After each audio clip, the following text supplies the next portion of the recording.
ये बात है 1997 की, जब नोवा कंपनी के रिसर्चर अटलांटिक ओशन से 3000 किलोमीटर दूर पैसिफिक ओशन में अंडर वाटर वोल्केनो की एक्टिविटी को हाइड्रोफोन से रिकॉर्ड कर रहे थे। हाइड्रोफोन एक ऐसी डिवाइस होती है जिसके जरिए समुद्र में बनने वाली मुख्तलिफ आवाज़ों को सुना और रिकॉर्ड किया जा सकता है। उस दिन रिसर्चर ने एक बहुत ही अजीब आवाज़ को नोटिस किया और रिकॉर्ड भी कर लिया। रिसर्चर को ये आवाज़ हद से ज्यादा अजीब लगी। रिसर्चर ने अपनी पूरी लाइफ में कभी ऐसी आवाज़ ना तो सुनी ना तो रिकॉर्ड की थी। इस आवाज़ ने पूरी रिसर्चर टीम को खौफ में डाल दिया था।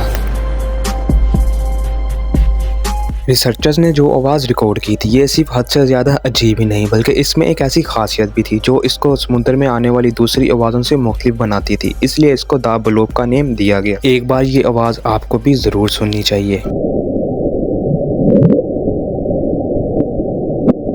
कई सालों तक इस आवाज़ ने साइंटिस्ट और रिसर्चर्स की रातों की नींद उड़ा के रख दी थी। ये आवाज़ अब एक मिस्ट्री बन चुकी थी। इस आवाज़ को लेकर साइंटिस्ट और रिसर्चर्स के दरमियान बहुत सारे सवाल पैदा हुए। क्या ये आवाज़ किसी अंडर वाटर सीक्रेट यूएफओ की थी या किसी और शिप के इंजन की? इस बात का जवाब अभी तक किसी के पास नहीं था। जैसे जैसे वक्त गुजरता जा रहा था वैसे ही साइंटिस्ट और रिसर्चर अंडर वाटर वोल्केनो की एक्टिविटी और अर्थक्वेक को स्टडी करने के लिए अंटार्कटिका के करीब ओशन में जगह जगह हाइड्रोफोन लगाते जा रहे थे। हैरत अंगेज तौर पर सेम ऐसे ही 2005 को एक और आवाज़ को रिकॉर्ड किया गया। इस बार इस आवाज़ की मिस्ट्री को सोल्व किया जा चुका था। इस आवाज़ की हकीकत सबके सामने आ चुकी थी। साइंटिस्ट ने बताया कि ये आवाज़ किसी ना ही बहुत बड़े क्रिएचर ना ही किसी यूएफओ की है बल्कि ये किसी एक आइस बैग की है और ये आवाज़ अंटार्कटिका में काफ़ी बड़े ग्लेशियर के टूटने की वजह से सुनाई दी थी।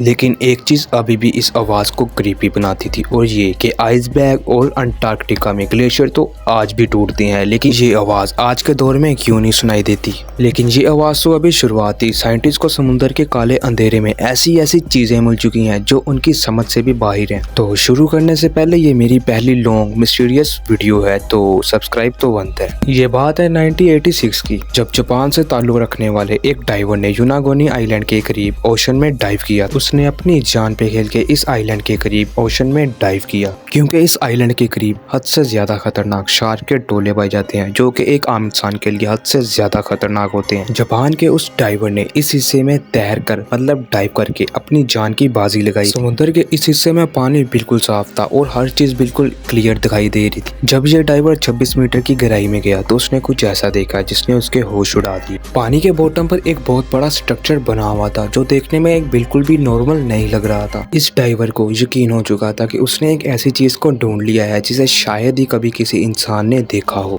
जब ये डाइवर इस स्ट्रक्चर को समझने के लिए अपनी टीम के साथ मजीद नीचे गया तो मालूम पड़ा यह स्ट्रक्चर 290 मीटर लंबा 120 मीटर चौड़ा किसी इंसान के हाथ से बनाया गया काफी हजार साल पुराना एक स्ट्रक्चर है। साइंटिस्ट का मानना था कि इस स्ट्रक्चर को सिर्फ डाइव करके एक्सप्लेन नहीं किया जा सकता, इसलिए यहाँ पर साउंड वेव छोड़ी गई जिन्हें जमीन पर टकराने के बाद एक रिसीवर के जरिए कैच किया गया और फिर इस जगह का 3D मॉडल बनाया गया। 3D मॉडल बनाने के बाद फिर जो देखा गया उसने वहां मौजूद सभी इंसानों को हैरान करके रख दिया। मालूम पड़ा ये इंसानों के हाथ का बनाया गया काफी आलीशान काफी खूबसूरत जो कि इतने हजार साल पुराना एक महल से कम स्ट्रक्चर नहीं था। ये बिल्कुल एक महल की तरह बनाया गया था। इस स्ट्रक्चर में अंदर जाने के लिए एक काफी बड़ा रास्ता भी बना हुआ था जो शायद उस दौर में इसकी मेन एंट्रेंस थी और इसके अलावा इस स्ट्रक्चर में ऊपर जाने के लिए सीढ़ियां और बहुत बड़े बड़े पुल भी बने हुए थे जो इस बात की तरफ इशारा करते हैं कि जिन लोगों ने इस स्ट्रक्चर को बनाया था वो काफी ज्यादा एडवांस थे। इस बात से साइंटिस्ट को इस चीज का अंदाजा हो गया कि आज से काफी हजार साल पहले जो इंसान रहते थे वो भी काफी ज्यादा एडवांस थे। उम्मीद करता हूँ आपको ये वीडियो काफी पसंद आई होगी, तो लाइक करना मत भूलना। मजीद ऐसी वीडियोस के लिए सब्सक्राइब